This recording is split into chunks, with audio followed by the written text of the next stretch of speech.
Olá, meu prezado irmão, minha querida irmã. Eu louvo a Deus por mais uma oportunidade que Ele me concede voltar a comunicar com cada um de vocês esse último trimestre das revistas da CPAD, a última lição desse quarto trimestre. Um prazer muito grande poder ter estado com vocês até aqui nessa série de lições durante todo esse ano e durante esse último trimestre. Vou estar aqui postando uma breve reflexão dessa última lição. Não estou em condição de falar, pois agravou meu problema na garganta.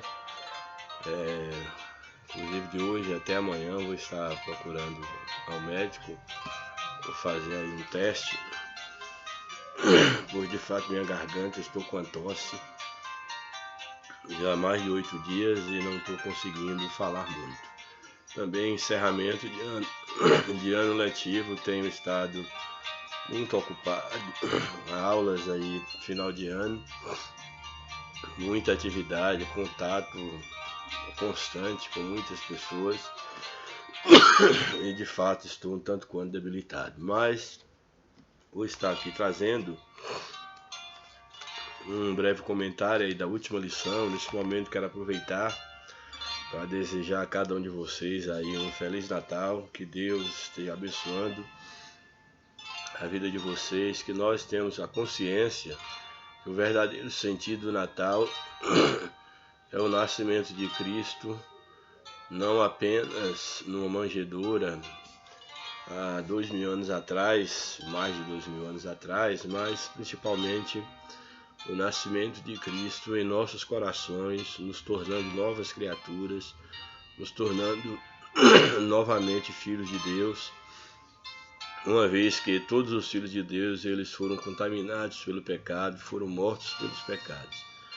Então, nesse momento, eu quero chamar a tua reflexão para que, de fato, o Cristo ressuscitado ele possa viver dentro de você e que você também receba uma nova vida da parte de Deus. Louvado seja o nome do Senhor. Aproveito também para desejar a todos um feliz ano novo, que o ano de 2023 seja um ano de vitória para cada um de nós, juntamente com os nossos. Bem, a lição de hoje, ela apresenta, eu vou logo para a lição, como vocês estão percebendo, realmente eu não estou tendo condição de falar, mas não poderia deixar de comunicar com vocês nessa minha última lição. A última lição desse trimestre, é claro.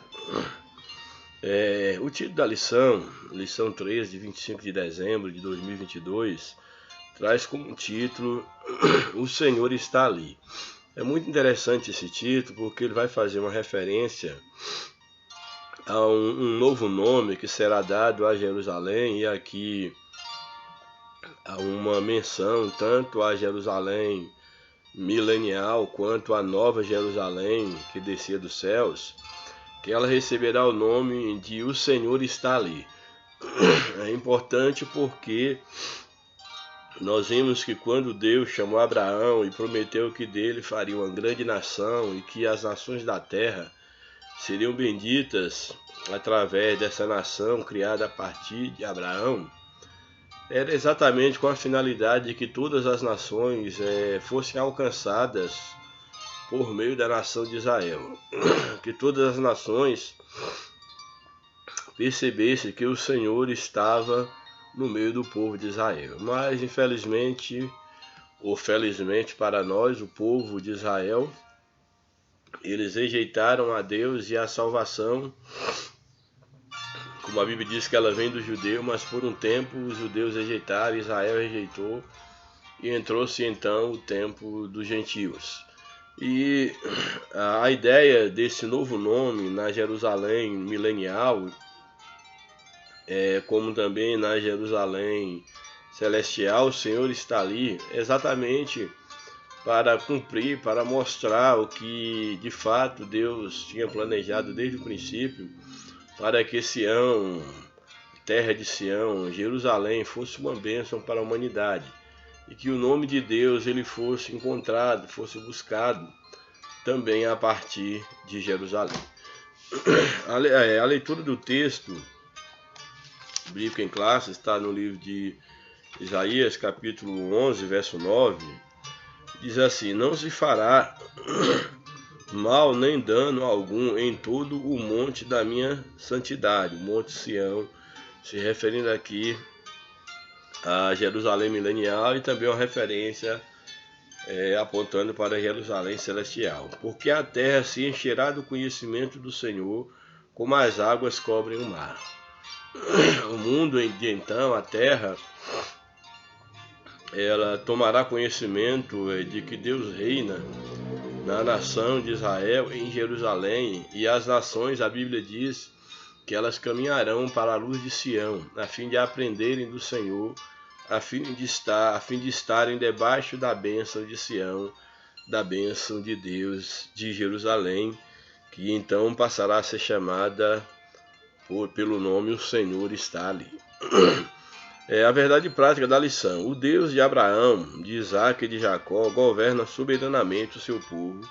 Ele está no meio do seu povo. Louvado seja Deus. A leitura bíblica em classe está no livro de Ezequiel, capítulo de número 48, verso 30 ao 35. Nos diz assim: e essas são as saídas da cidade, desde a banda do norte, 4.500 medidas, e as portas da cidade serão conforme o nome das tribos de Israel. 3 portas para o norte, a porta de Ruben, uma porta de Judá, uma porta de Levi, outra da banda do Oriente, 4.500 medidas e 3 portas, a saber, a porta de José, a porta de Benjamim e a porta de Dan. Outra da banda do sul, também 4.500 metros de medidas, e as portas seriam a de Simeão, a de Isacar e a de Zebulon, e por fim, o último grupo, aí, quarto grupo de portas, também na distância de 500 metros, o limite, seria as portas de Gade, de Azé e a porta de Naphtali. Então aqui é uma referência às 12 tribos de Israel, elas divididas em 4 grupos de 3 tribos, formando um total de 12. Mostrando essa cidade quadrada e essas portas, essas tribos estrategicamente delimitando a cidade.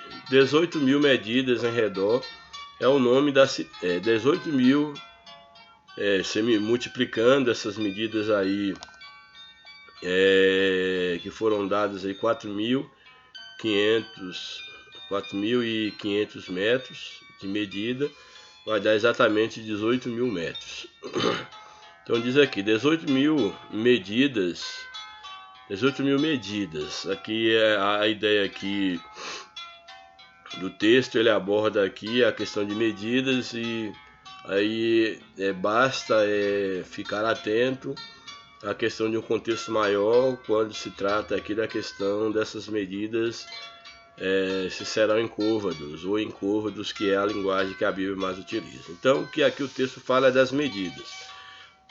Então, as medidas serão de 18.000 em redor, e o nome da cidade aquele dia será O Senhor está ali. Esse será o nome da cidade de Jerusalém, O Senhor está ali. Então temos aqui uma referência de quando Deus restaurar a nação de Israel, restaurar a cidade de Jerusalém, e nessa terra milenial, nessa Jerusalém milenial,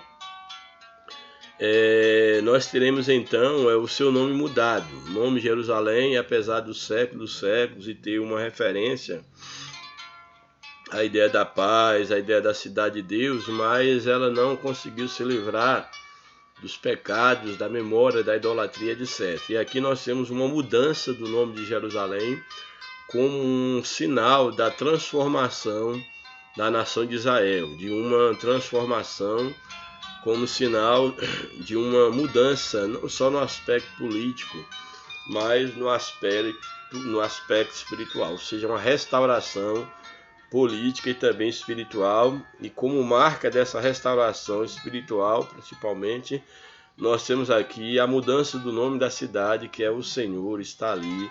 Isso não é um mero detalhe, tudo na Bíblia tem um propósito, isso é muito significativo. Bem,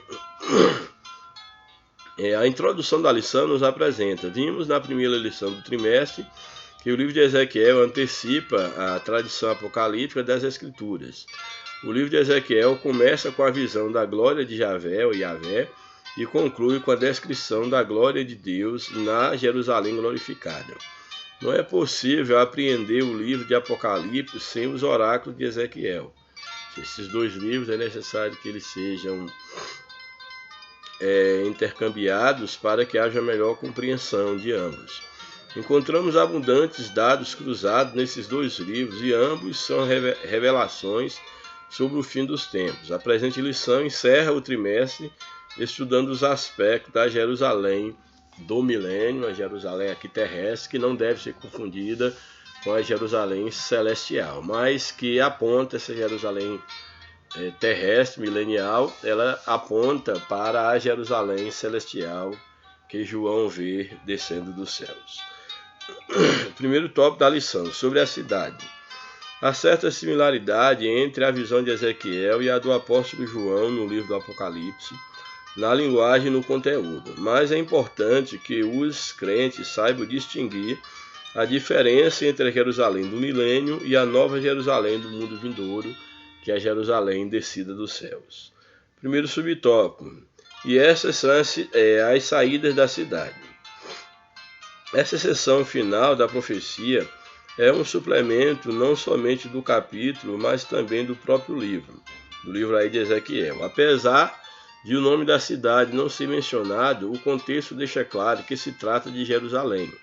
O termo hebraico para saídas, Tozar, Otar, aparece somente uma vez em Ezequiel e é usado no livro de Números com o sentido de limite, extremidade. A versão bíblica, tradução brasileira, emprega extremidade no versículo 4, como o profeta usa outra palavra para saída. Muitos expositores no Antigo Testamento acham que saídas, apesar de semanticamente correta, não se ajusta bem no presente contexto.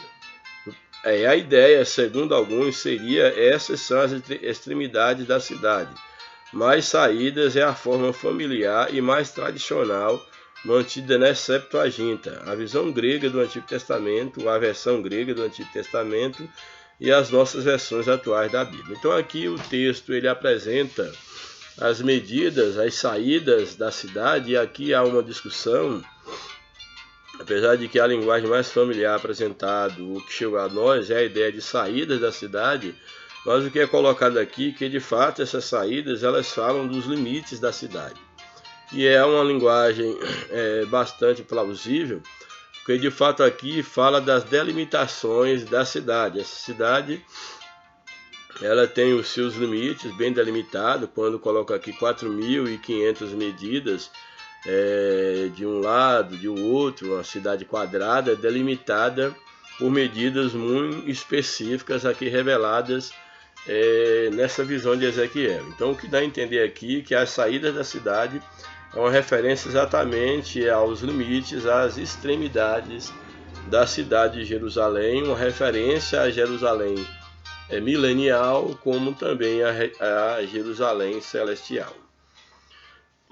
Aí o subtópico 2, formato da cidade. A descrição da cidade de Ezequiel revela-se ela quadrada. É nessa visão suplementar, o profeta fala de 4 lados descritos no sistema horário, norte, leste, sul e oeste, um tipo da Nova Jerusalém. A extensão de cada lado é de 4.500 medidas, ou 2.250 metros, aí transformando de côvado para, no caso, a nossa linguagem de metros, que é em média de 45, 50 centímetros, a depender da medida, do tipo de côvado que estiver se referindo. A cidade de Jerusalém nunca teve sua área territorial quadrada e nem a sua arquitetura em nenhum período histórico. O que o profeta está revelando é algo novo até então. É uma figura da nova Jerusalém do mundo vindouro. Fala aqui do mundo vindouro, no caso desse mundo vindouro, um novo céu, uma nova terra, ou da Jerusalém que desce dos céus, como também, é claro, uma referência a Jerusalém terrestre. Aí vem o subtópico 3 desse tópico, as 12 portas.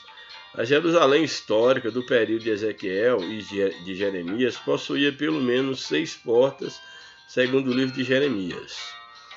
A porta do povo, porta de Benjamim, na verdade aqui a lição apresenta 7 portas, mais de 6 portas, que é aqui a porta, no caso. É claro que aqui há uma apresentação assim de uma maneira panorâmica. Então mostra aqui que essa cidade lá, a Jerusalém, retratada em Ezequiel e Jeremias, ela apresenta, por exemplo, algumas portas, como a porta do povo, a porta de Benjamim, a porta de esquina, a porta dos cavalos, a porta do meio e a porta entre os muros. Mas isso é uma referência a Jerusalém terrestre. Nós vimos que nessa visão nós temos agora uma referência que pode ser aplicada tanto a Jerusalém celestial quanto a terrestre, porém medidas, nomes dados referente às tribos de Israel, às 12 tribos de Israel. A torre do templo de Marduk, deus de Babilônia, Etermaná, que tinha um recinto quadrado, cujo acesso era por 12 portas. Ezequiel conhecia a sua cidade de origem. Talvez conhecesse também a torre de Marduk em Babilônia, pois vivia entre os exilados de Babilônia. Aqui é uma referência em relação a alguns conhecimentos que Ezequiel tinha em relação a Babilônia, por exemplo, essa medida desse recinto quadrado.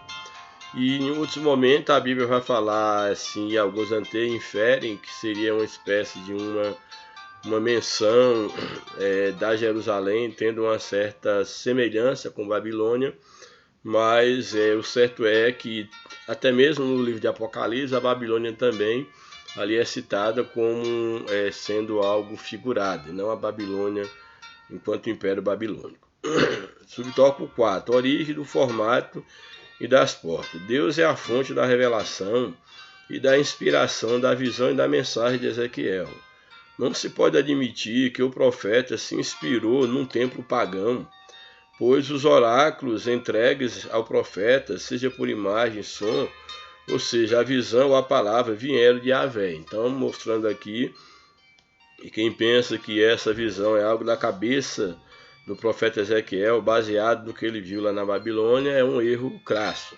Que de fato o que Ezequiel recebeu foi uma visão dos céus, uma visão da parte de Deus. Apesar de ser literal para a descrição da cidade, ela é uma figura da Nova Jerusalém, cujo arquiteto e construtor é o próprio Deus, porque Ezequiel então se inspiraria na cidade de Babilônia, e isso não faz sentido, como já falei.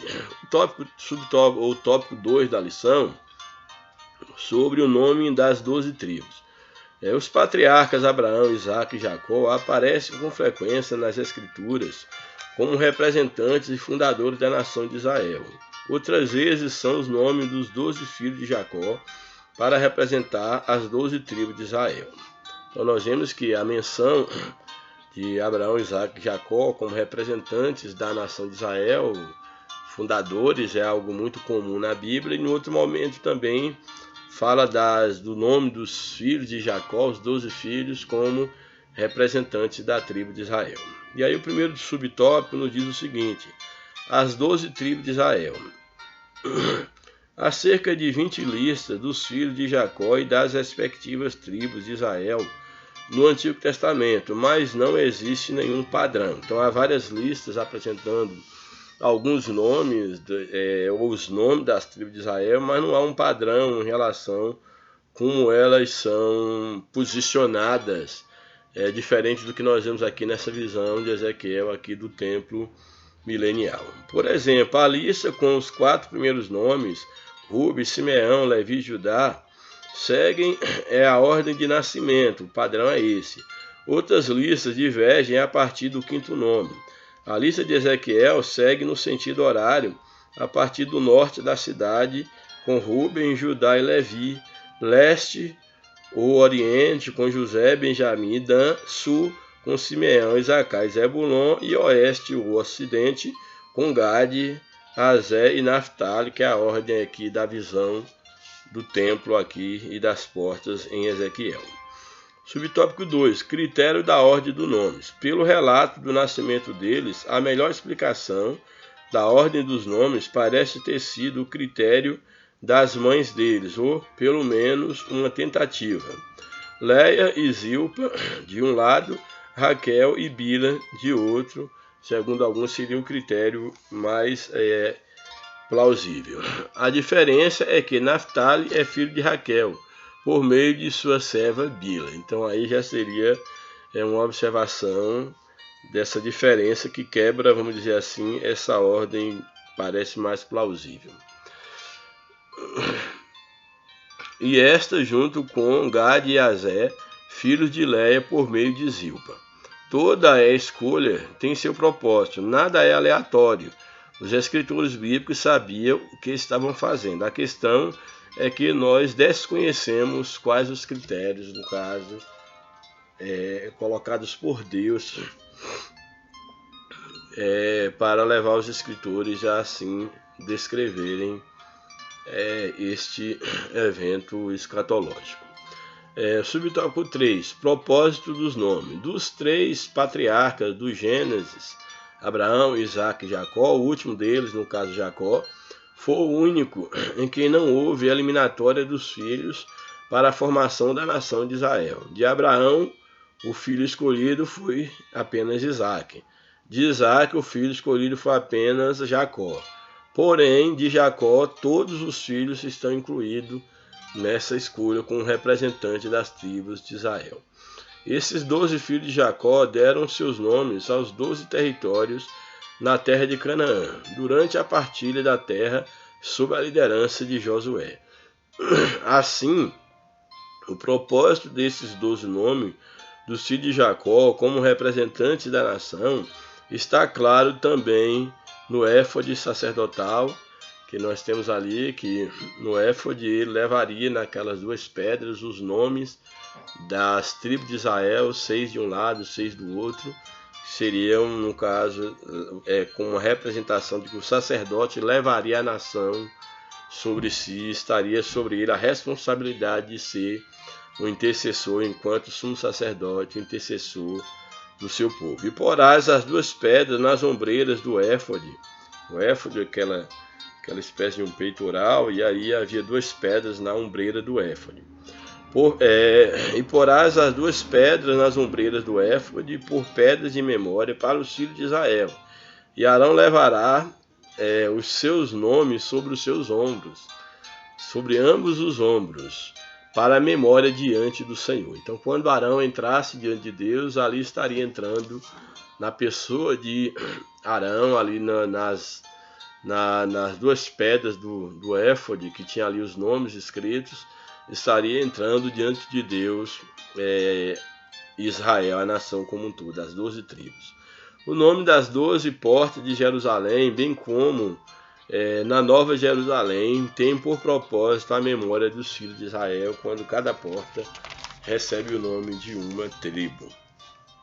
Deus ele não rompeu a sua promessa e seus propósitos com a nação de Israel, mesmo a nação de Israel tendo distanciado de Deus, mesmo o relógio escatológico de Deus tendo parado em relação ao tempo escatológico para Israel, mas os propósitos divinos continuam de pé e Deus há de voltar a tratar com a nação de Israel e Deus a tem protegido pelos séculos que tem se passado. Terceiro e último tópico, como falei, estou debilitado, não tenho como fazer um comentário mais extensivo da lição. O Senhor está ali, é o terceiro tópico. Esse é o nome da cidade de Jerusalém depois de sua purificação e restauração espiritual. sem deixar lembranças da idolatria, prostituição e violência. O nome Jerusalém não conseguiu deletar da memória do povo as abominações do passado. Por isso, esse nome precisa ser mudado.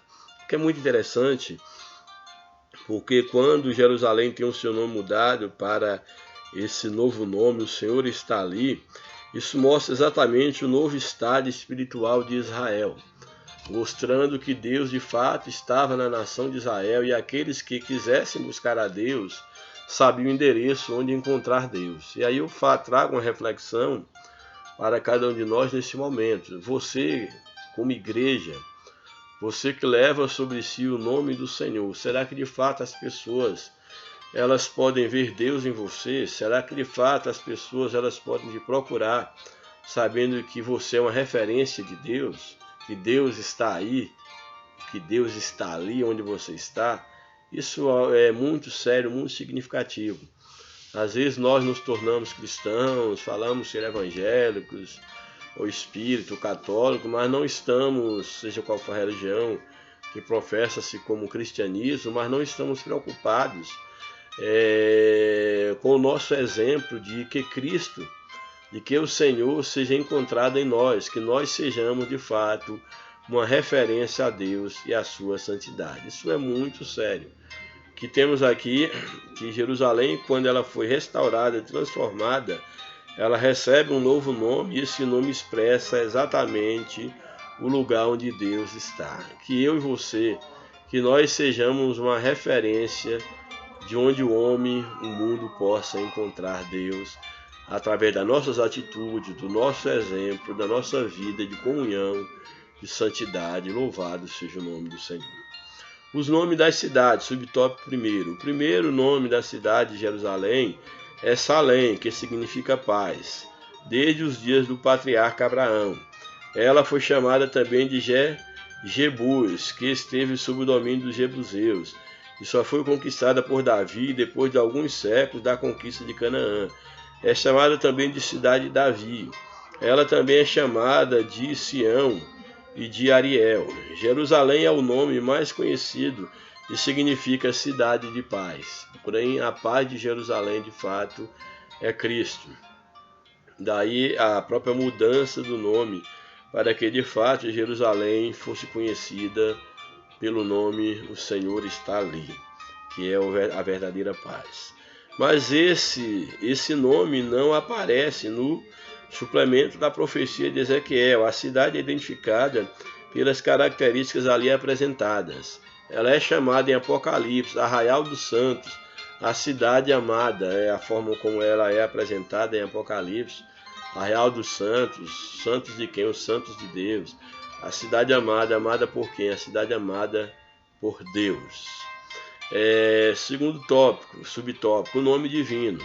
Os nomes de Deus não são apenas um apelativo, nem simplesmente uma identificação pessoal, mas são inerentes à sua natureza e revelam suas obras e atributos. Na verdade, os nomes de Deus são atributos de Deus. Eles, de fato, não podemos dizer que há um nome para delimitar Deus enquanto um substantivo, um nome próprio. Isso é impossível, Deus é indelimitável.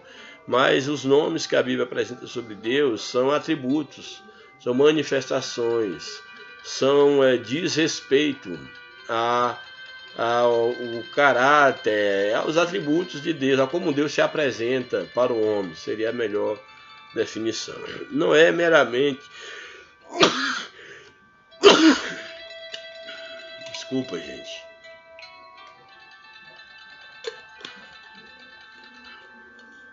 O nome não é meramente uma distinção dos deuses das nações pagãs. Não é só para distinguir dos deuses das nações pagãs.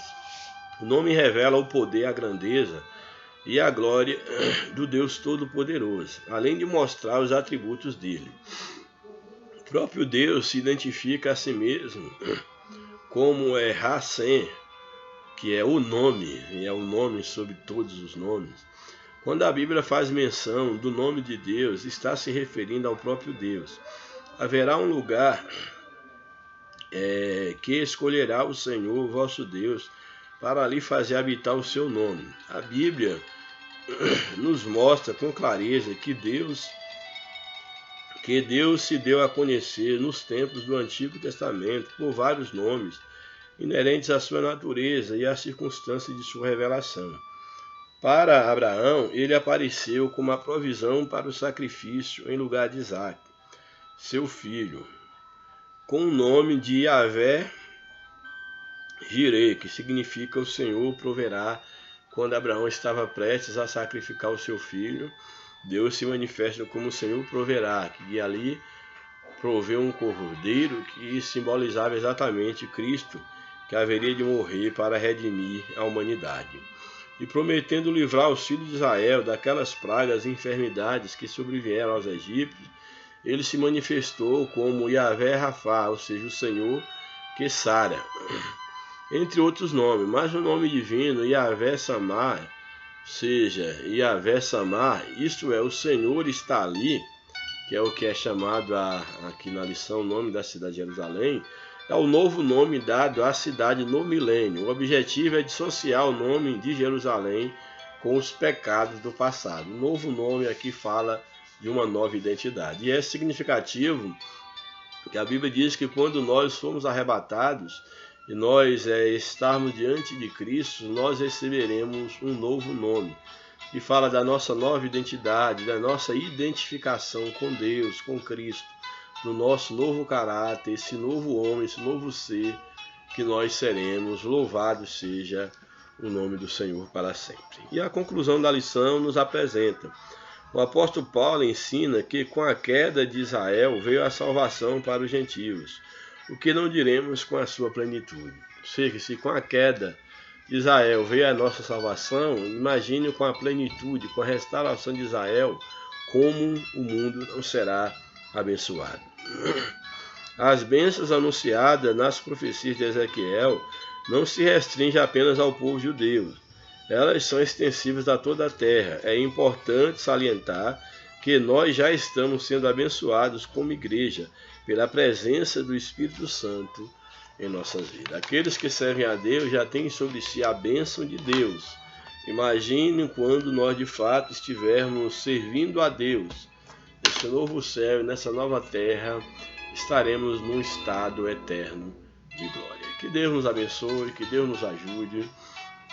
Mais uma vez eu quero agradecer a todos que têm acompanhado o nosso trabalho até aqui. Que você continue acompanhando, sendo divulgador desta obra. Orem por nós para que o Senhor restaure a nossa saúde, nos dê sempre da sua graça para permanecermos firmes nos seus caminhos, servindo de todo o coração, de toda a verdade. Mais uma vez, um Feliz Natal, um próspero Ano Novo, e que Deus ele permaneça ao nosso lado, que nós tenhamos a preocupação de sermos de fato representantes de Deus aqui na terra. Um grande abraço, Deus os abençoe, Feliz Natal e um próspero Ano Novo. Amém, um abraço.